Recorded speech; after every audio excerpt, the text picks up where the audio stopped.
All right. Hi guys, I'm here with Braelyn Baker. She's gonna be running track at Duke next year. My first question is, who inspired you to run track? Yeah, it's actually a really fun story. My sister and I are 4 grade levels apart. And so, for instance, when I was a eighth grader going into my freshman year, she was a senior going into her freshman year of college. So we never really got to be in the same hallway or the same building, even at Bear Creek. But we were always really connected, and we both really loved running.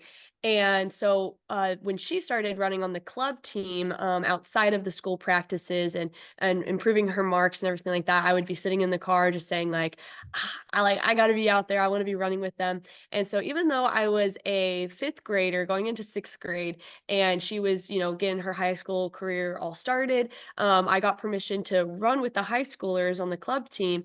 And so my journey actually really started just chasing kids that were bigger and stronger and faster than me. And looking back on it and reflecting, it was actually a really big aspect in how it grew my character and my perspective of track and field as a sport, because when there's somebody that's out in front of me, whether they're, just stronger, they're bigger, or they're just, playing faster than me, I don't see it as really discouraging. I see it as something that I can work for, I can chase, and it really just has really improved everything about my perspective on track and field. So I give that all to my sister. You won 4 state titles this year. How, how do you think your season went? Oh, I the season was one of my favorites of Bear Creek. I have never been so connected with the team, and I don't know if it was just about being a senior or there was just a special chemistry going on with everybody. But everybody was just so dedicated. We had fun at practices. We kept it lighthearted, but then when time came and the gun was in the air, we were just focused. We were driven, and we were dedicated to just wanting to impress and just run for everybody else, but more importantly, run for the glory of God. And so that was a really big aspect of my season. It was a different season just because there was a different, I would say, atmosphere in the air with the expectations that I was bringing to the track. It's different when you're the underdog. My freshman or my sophomore year, when we had our first state championship after COVID, my sophomore year, I was the underdog. Nobody really knew about me. I, wasn't really somebody to be known, and I had so much fun, and it was amazing to, get my name out there, to win 4 state titles. I didn't know I had it in me. I knew I had the aspiration for it, but at the end of the day, I was just going to be happy with God's will. And I was so just pleased that he gave me the strength to get through it. And then the following year, my junior season, there was like this, this idea and this atmosphere, out on the track that was like, okay, let's see if I can go and defend that. And so that just brought a different season. It was just as incredible. I was just so overwhelmed by God's grace and just his strength and the way that he provided for me and everybody on the team. And so my junior year going out and defending my 4 state championships was just a different beast. It was going out there, and when you're out on top and you have to defend that, you have to bring it that day. And so that was a really big deal for me. But this year was even different because not only was it, can she do it again? It was, there's this expectation of you have to do it. And so bringing that to the table, I wanted to be able to, not lose sight of the importance of it being done for God's glory. That's why we're out there. There's something to be said about the truth and the goodness in track and field, but there's also so much beauty in it, just running in circles. There's beauty in that, man. And we had so much fun at state. Everybody ran so well, and being able to walk away with 4 state titles, I do not take that lightly. Every single ribbon, every single medal means the world to me. So it was an incredible season. I'm really thankful for it, but it was different, and different is not bad. What was the recruitment process like for you? I know I saw you at a University of Washington football game, but Yes, that was so much fun. The recruitment process was absolutely incredible. There were so many opportunities for me to learn and articulate how to really stand up for myself. And when I say stand up for myself, I really mean like getting myself out there. You're advertising yourself in recruitment. You're trying to sell yourself, but you're also trying to protect your needs and get what you need, because at the end of the day, you're gonna be successful where you're thriving. And so throughout my recruitment process, it was absolutely incredible, but it was exhausting. It was so many learning curves about how to communicate with so many people at once. There was one day in particular that I remember I had back-to-back phone calls from 8 a.m. to 5 p.m. and then I had another phone call at 7:30. And every single phone call was about an hour to an hour and a half, and they were all introductory phone calls. And I remember thinking, this is gonna be good. I'm just gonna get all my phone calls done in one day.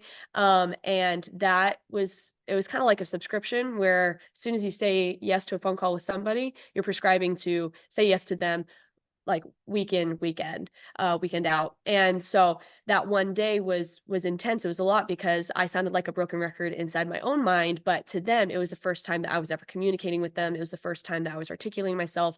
First impressions go a long way, and it was absolutely incredible to experience that.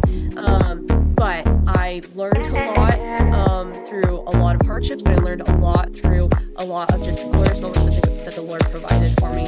I ended up proceeding forward with doing a visitation with numerous schools. There used to be a rule when my dad was doing recruitment for football, track and field, and basketball, that you could only do 3 visits. And that was basically to kind of put a cap on it for not only the school's financial, like, just business and, because it's pretty costly for the schools, it's time consuming for the schools, but it's also very exhausting and emotionally taxing on the student athlete. And so I think that was an incredible rule that they had in place in protection of not only the school, but also the athletes. And then they ended up extending that to 5 visitations. So it's basically like your top 5 schools, you visit them, and then you pick one of them. But then what ended up happening is right before my visitation, they extended it to being unlimited. And so it was a new type of pressure because you used to be able to say, oh, I can do this with you, I'm only allowed to do 5. But at this point, it was, well, why can't you do a visit with me? Like, you can do as many as you want. So having those phone calls were always difficult. And it also made it difficult for probably not just me, but many athletes that were doing recruiting at this time, where it was you don't have to limit yourself to 5. So I ended up going on 7 visitations. It was an incredible process. I went to Notre Dame, and then I went to Duke, and then I went to University of Michigan, and those 3 were incredible too. Because like after every single one of them, I was like, I'm going. And then the fourth visit was Vanderbilt, and it was absolutely incredible. But it was the most beneficial visit out of all 7 of them, because I realized when I went there that it's an amazing school academically, but athletically, I don't think it's what I'm looking for. And so I learned so much from that visit. But then after Vanderbilt, I had University of Illinois, I had University of Washington, and then I had Stanford, and then I also had Oh, I think that might have been it. I think that was all 5. I mean, all 7. But yeah, it was an incredible experience being able to go to all these schools and communicate and meet so many new people, getting names of so many coaches, having meetings with the head coaches, be able to go to football games and understand what the spirit of the school is like. I didn't really go on any school tours like most students would. And so this was kind of my opportunity to get a sense of what the campus life is really like. So it was absolutely incredible. It's over and done with, but I ended up picking Duke University in kind of a different fashion, because originally I thought I was going to, make a list, see what all the schools, checked, and then I'll pick the one with the most boxes checked. But at the end of the day, they all checked all the boxes. And it was like, wow, well, this isn't helpful, but it's great that I have so many great options. Um, but I saw a blessing in that, but I also was like, there's a dilemma here. I think I knew all along where I wanted to where I needed to go.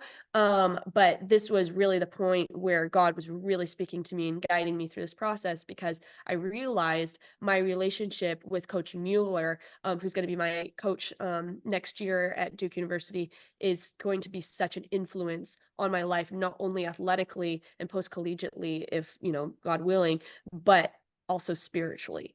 And so I was expecting that, I've had the blessing of having a small, club team, having a coach that's very personable and being able to, you know, connect with him and, basically be very frank. But I was expecting that when I go to the collegiate level, that I'm going to be part of a program, a part of a big team where I'm told what to do. I go in, I go do it, and then I go home and I recover. And there wasn't going to be a lot of a relationship there. I think in the back of my head, or maybe even in front of my head, that's what I was expecting. But then I started realizing when I was thinking about my spiritual journey and how it connected with Coach Mueller's spiritual journey, I realized that I could see Coach Mueller as a mentor. He shared with me on our visit that when he was doing his visitations, on one visit in particular to UPenn, he was reading a book, Mere Christianity by C.S. Lewis. He fell in love with C.S. Lewis and he read all of his books and decided to give his life to Christ. And when I realized that, like, wow, this is a coach who's willing to open up and share about his spiritual journey with his athlete, and I'm just doing a visit, I would be able to look at him as a mentor and he would be able to support me emotionally and spiritually as well as athletically. So it was just everything I was looking for and more. They were just super accommodating, super generous, and I love everything that the recruitment process has shaped me to be. How big of a factor was NIL? Yeah, NIL was very interesting. It is very different. Everything in the collegiate sports level is adapting and changing, especially with the portal going right now. It's harder to recruit high school athletes because why would a school go out and pursue a high schooler that's going to be a freshman next year when they can go give all their money to somebody who's going to be a junior from another school, have them during their prime time and then have them graduate and have that money freed up for another athlete in the future.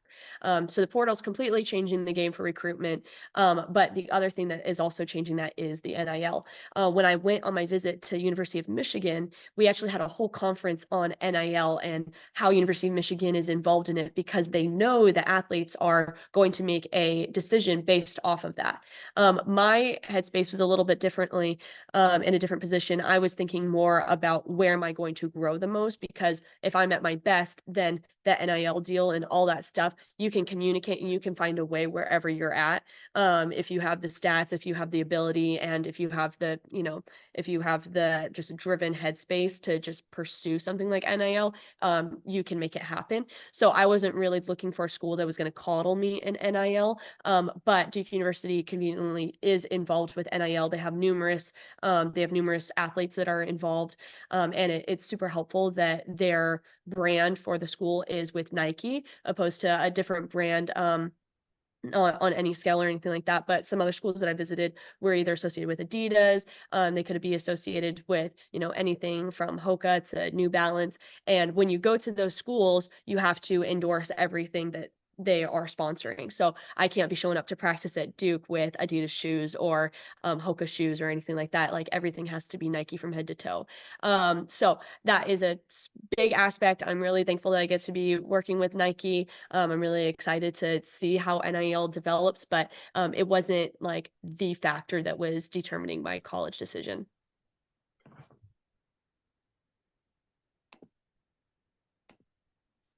As a Um, what are some of your favorite memories from your high school career? I would say that some of my favorite memories are definitely at state. But there's also a lot of memories in the journey leading to state because that's when you get to see the team just so dedicated. They're just working so hard. And what I love so much about track and field is that it's improving your own marks. It's about getting personal best, personal records. And so whether you're trying to qualify for conferences, trying to, just dive across the finish line to make it to by districts, or just qualifying for state is just an amazing feat. But being able to take 4 state titles, has been just one of my dreams and one of my aspirations throughout my years in the high school season, and, being able to have God just guide me through all of that spiritually and emotionally has really taken care of me and strengthened me physically. So I would say some of my favorite memories are definitely in there. But I have to say, I'd be amiss if I did not mention just the amazing coaches that we have. Like this year, whether we were teaching Coach Murphy the JoJo Siwa dance, or we were having some type of game day, where we were just playing ultimate frisbee was a really big thing my junior year. We always had some type of adventure. We always had so much fun. Nicknames, for the coaches, have always been a big deal for our team, and just like a lot of family and a lot of growth there. So a lot of just memories, like too many, to just pick one. I can't not mention those state championships because those are just so they mean so much to me. But I do really truly believe that it's about the journey that got there, for not only me but the whole team. Who are some of your role models? Yes, some of my role models, I would say that my biggest role model is Sydney McLaughlin-Levrone. She is absolutely incredible. She is the world record holder in the 400 meters, in the 400-meter hurdles, and so that is obviously very appealing to me as an inspiration, but she is so strong just spiritually, and her ability to give everything and all the glory to the Lord, and so she has inspired me so much, not only in my athletic life, but also my spiritual and my emotional life. She wrote a book about running from fear to gold. And it is just so incredible to be so down to earth, to be so open to just to her audience. Having married a pastor, she's still very young. She not only is young, but she's also very mature, and that's a very incredible, duo to have in your life. And so something I really like look up to is just her story. She was a freshman at Kentucky. She did 1 year, and then she decided to go pro. She has like she just is killing it with the deals. She has a NIL deal with New Balance. She's done deals with Rolex. She's done deals with just all these different brands, and she loves doing the talent agency part of things. She's one of the first, if not only, athletes to not only have an agent, but actually her first agent was a talent agent. She grew up in LA, or her talent agent's from LA. Having grown up in LA, she knows the way around the business. She loves the athletics. She takes care of her body. She takes care of her mind and her soul.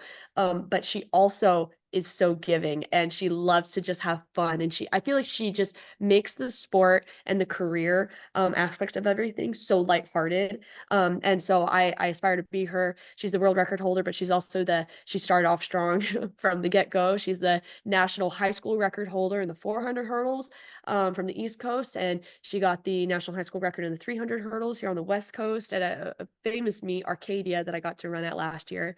And so just all around, she's always been strong, but she's stronger than ever as she prepares for the Paris Olympics right now. So really look up to her. What are some of your hobbies outside of running?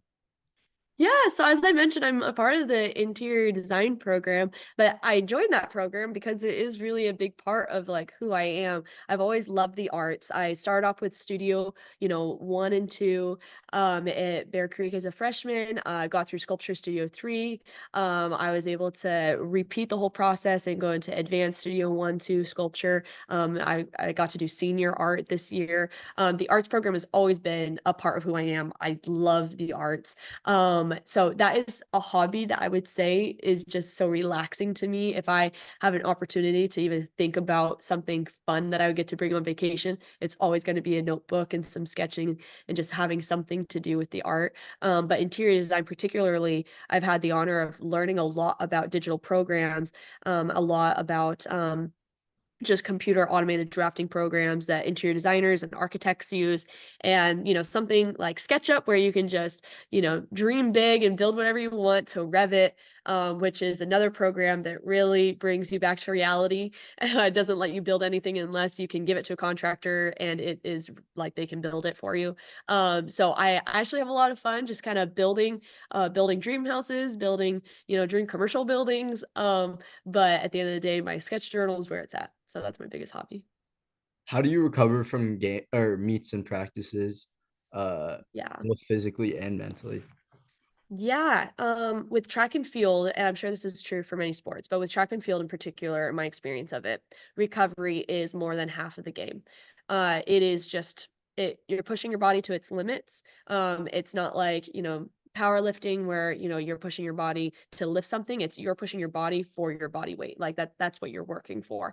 And so being able to have complete control like at the body weight level, whether it just be a simple push up, a pull up, all of that comes down to how are you recovering. And so whether it be Normatec boots, icing, which is the most simplest form of recovery and yet the hardest to remember to ever do or ever want to do. Um, or it can be a massage gun, it can be an actual massage. I honestly, I mean, I have a massage table. I'm looking at it like right there. It's in the middle of the kitchen.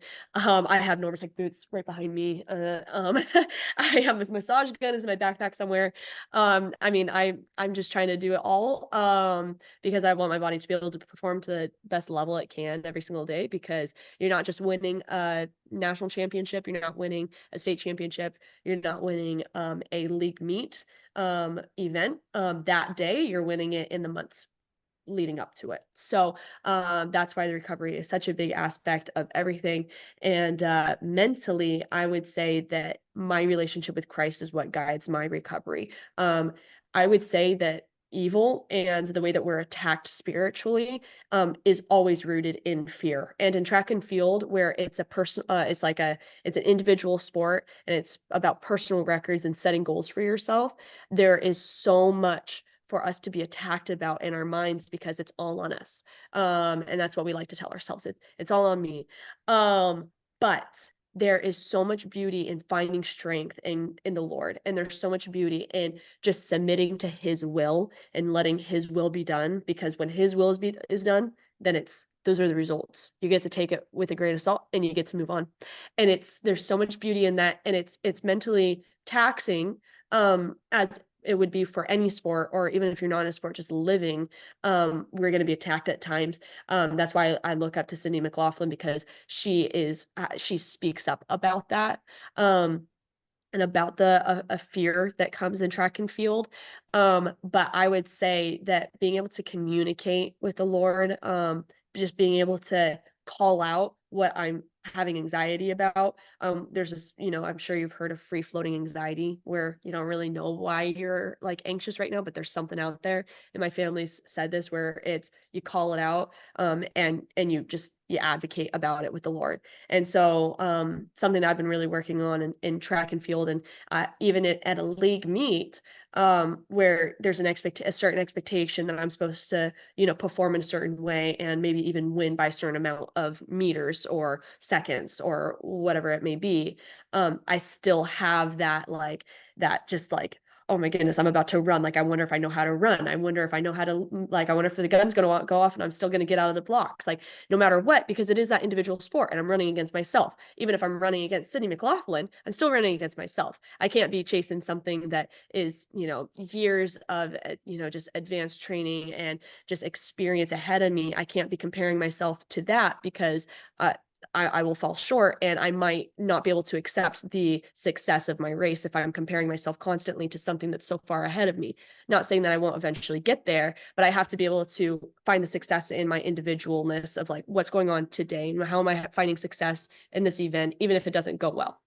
And so there's a lot of mental recovery that goes in that, but it all comes back to the Lord and what He has to say about just not being afraid. And being courageous doesn't mean that you don't have fear. It means that you rely on Him even though you have fear.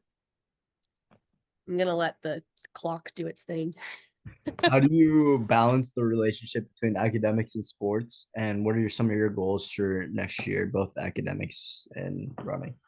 Yeah. So I balance academics and athletics as well as I can, but at times there's waves. It's just kind of like a trough where there's going to be times where it's like, oh, this is kind of like an easy training week, and it also seems like I don't really have a lot of tests. And it's like I look on Veracross or I look on my dashboard in Canvas for Bellevue College or Cascadia, and I look at my text messages from my coach, and I'm like, uh oh. next week. Next week's gonna be really tough. I'm like, uh-oh. But it's all about preparing for that mentally and physically.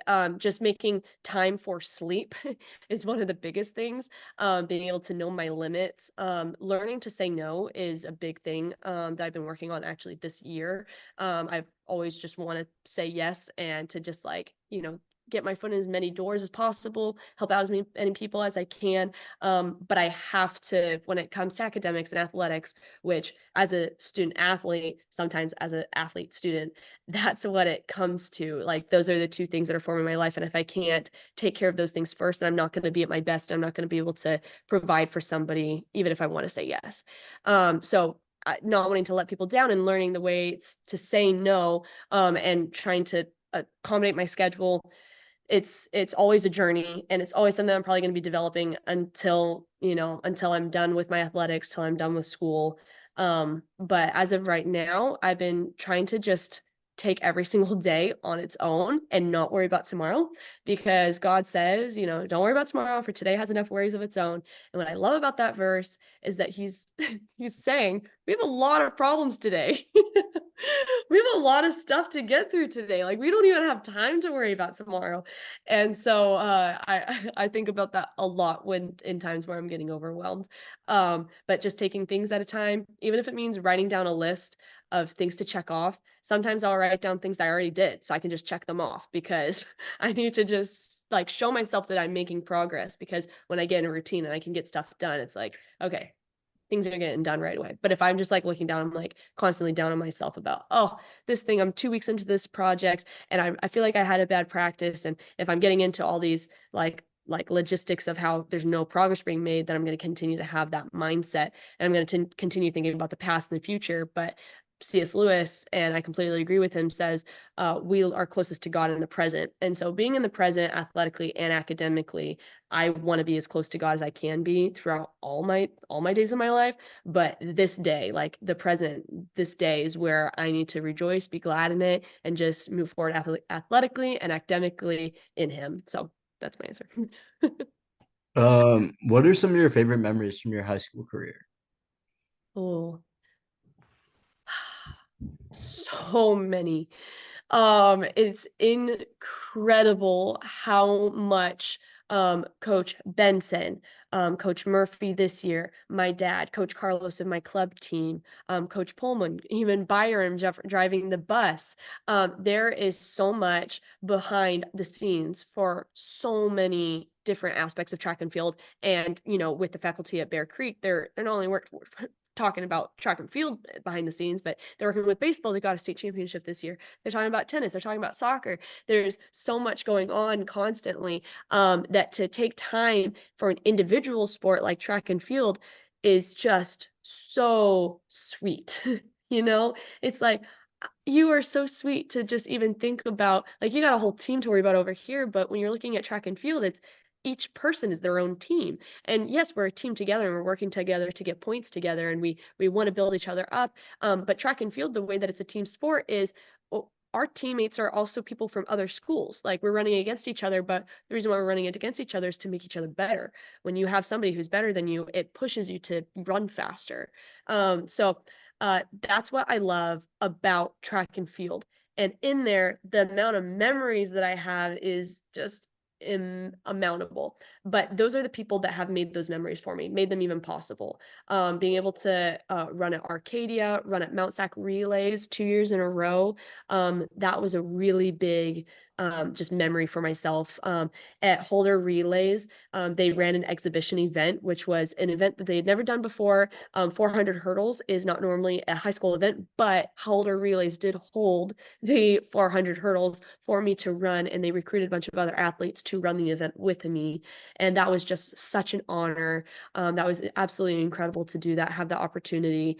Other meets across the country, my indoor season was absolutely incredible. There are just so many memories. The list could go on. But the meets are in particular very special to me. And the athletic banquet actually last year was all about the bus ride back home, the bus rides for all these for all these sports. And I have to say, I do not disagree. The bus rides are very special. And this year, I know I already mentioned that there was a special connection and especially a special family aspect of our team this year. But those bus rides really formed that.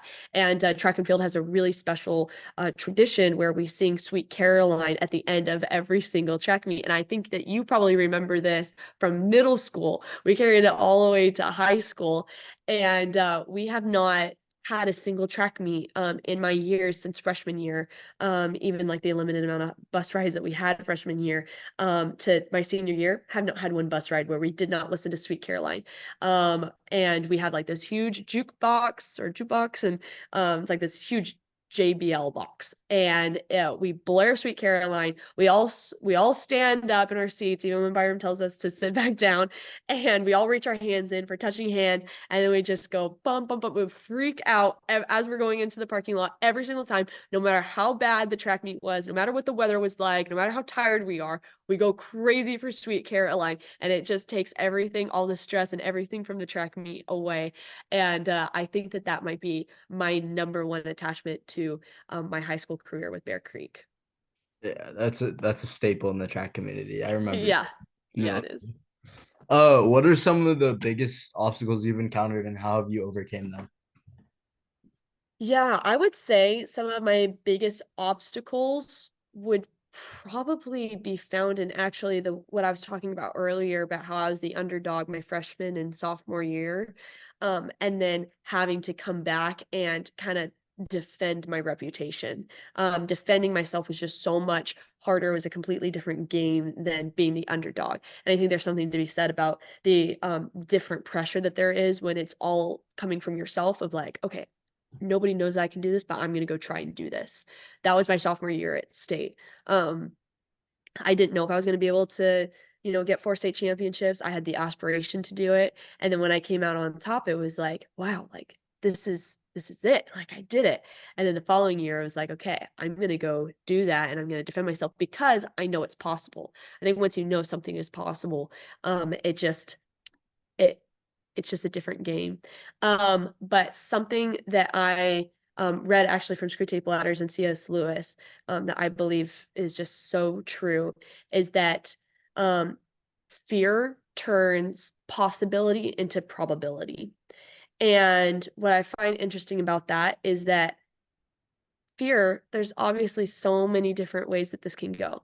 Like when I'm thinking about a track meet, I'm thinking about, okay, but what if I hit this hurdle? Or what if my start isn't very good? Or what if I fall during the race? Like there's just like so many different things that can go on. And all those possibilities turn into probabilities when we hyperfixate on them. And so some of my biggest obstacles were actually just the mental game. There's a physically a lot of there's a lot of tax in track and field and being able to perform, and as of right now, currently, I have been going to, like, meets, and I've been on the performing side of track and field, for almost 7 months now. I started doing some meets in December, and I've been competing since December all the way up into the end of May going into June, and, I think that the biggest obstacle has actually been just accepting the meet for what it's gonna be, know that I'm prepared, go into it, and let the results just be what they're gonna be, because there's gonna be another meet next week. There's gonna be another meet next year.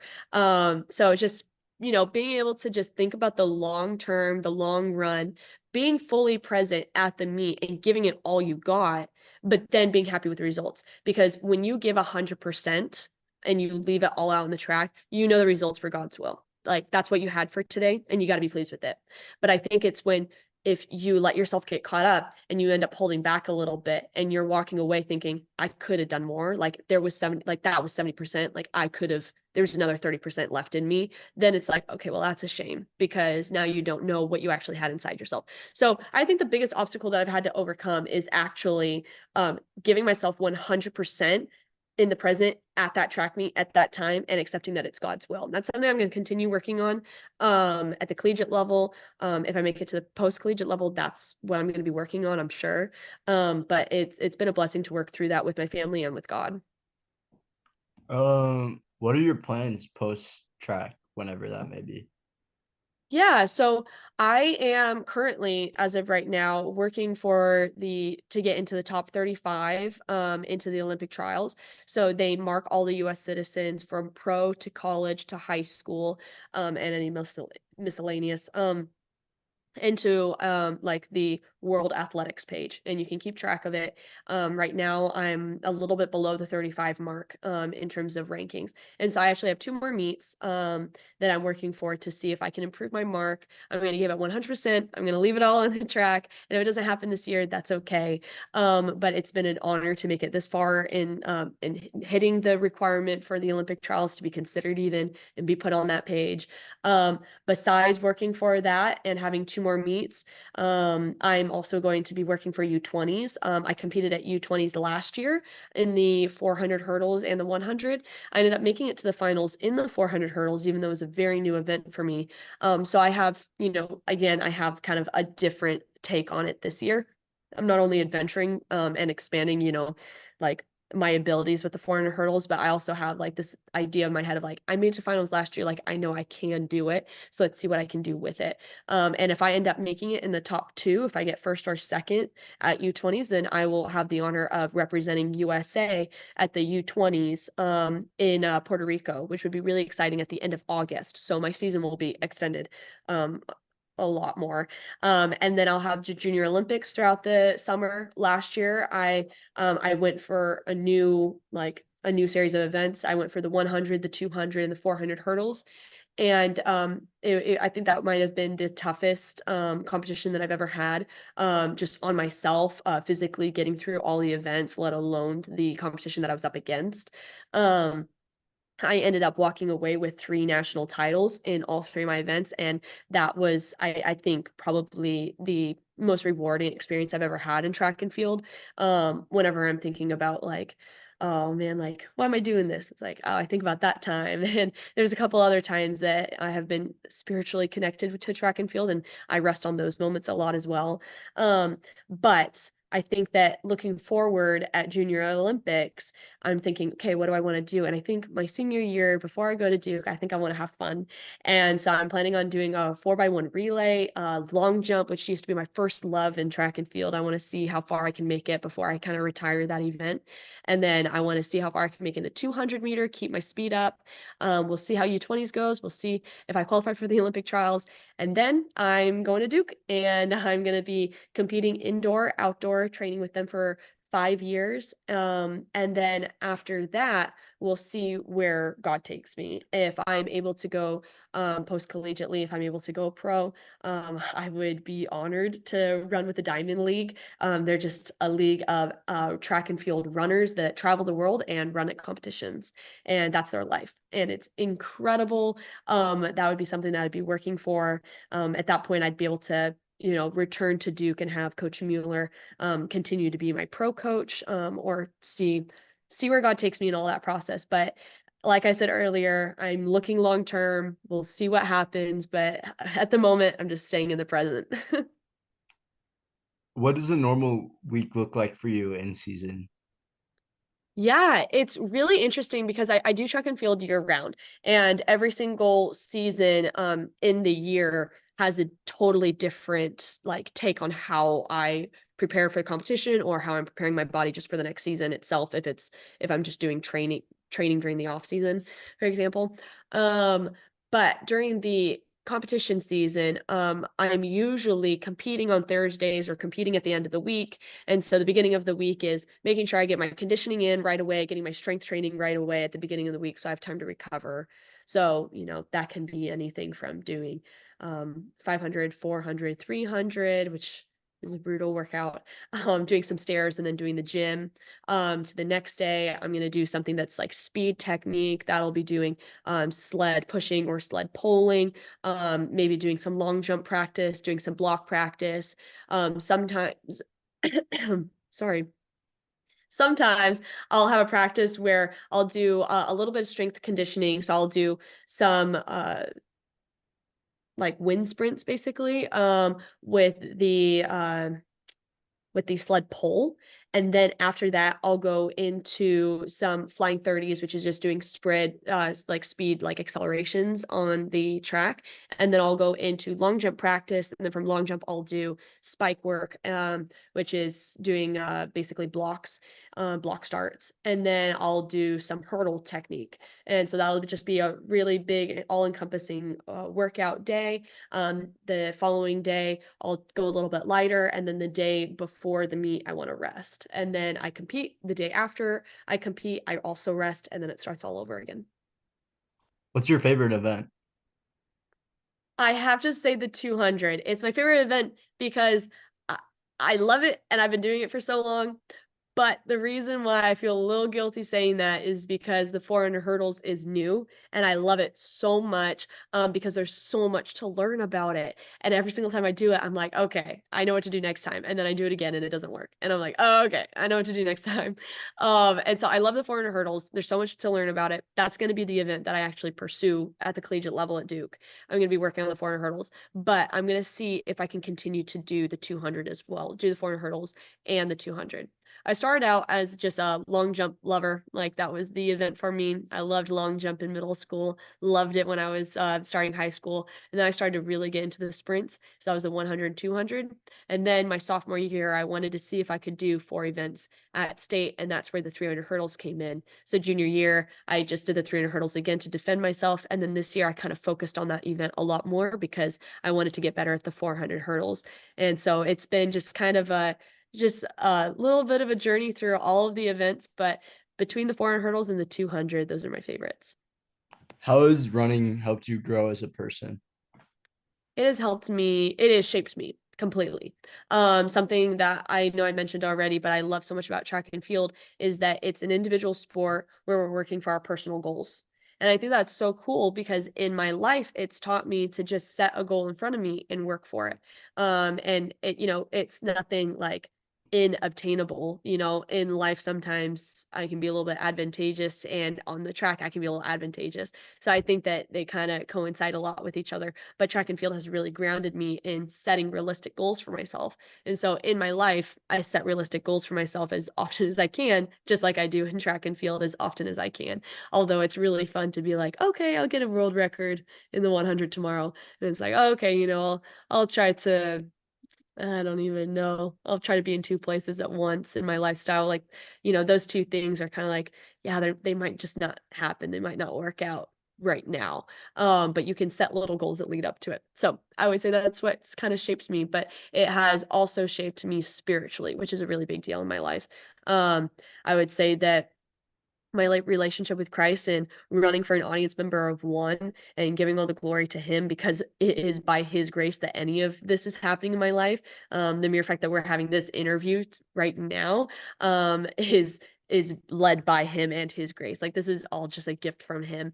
But a gift is no good if you receive it and you're like, oh, thank you. And you want to keep the wrapping paper all nice and you never open it. It's like, if I give somebody a journal and I come over to their house and I see the journal never been used, never been opened, sitting on there, and it's like, "Oh, well, it was so pretty, I didn't wanna, like, use it."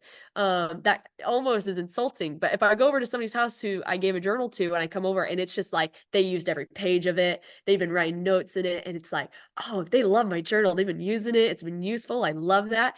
That's how I imagine the gift that God has given me with track and field. Like, it's a gift, I want to acknowledge that. I think that humility and confidence in the Lord are the same thing. But like I'm not gonna just like tuck it away and be like, oh, that's nice. I'll just kind of do that on my free time. It's like, no, like I want to invest in this. Like if God invested in me, I want to give that back to him. So every single day where I'm on the track, it is by his grace, it is his gift, and I want to utilize it to its full potential. Lastly, what advice would you give to other athletes trying to be recruited? Yeah, I would say, oh, let me think about this for a second. I would say it's a patience game.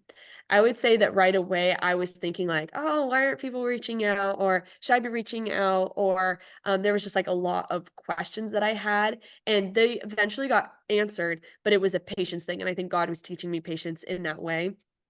being able to know yourself, being able to communicate clearly, being able to advocate for yourself, really comes down to, do you have the patience to get through the long game? Because it was a long game. It started, I would say, probably early on in my junior year, and I wasn't done with it until I was going into my senior year. So it was like it was almost a full year of communicating with people, having the same pardon me, having the same conversation where I'm introducing myself and selling myself, maybe around 45 different times. And it's like, that's just a long game.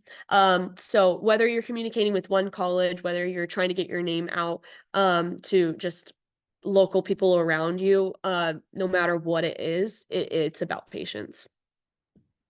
Well, good luck next season. Thank you for coming Thank you. on. I can't wait to see your success at Duke next year. Thank you, Joey.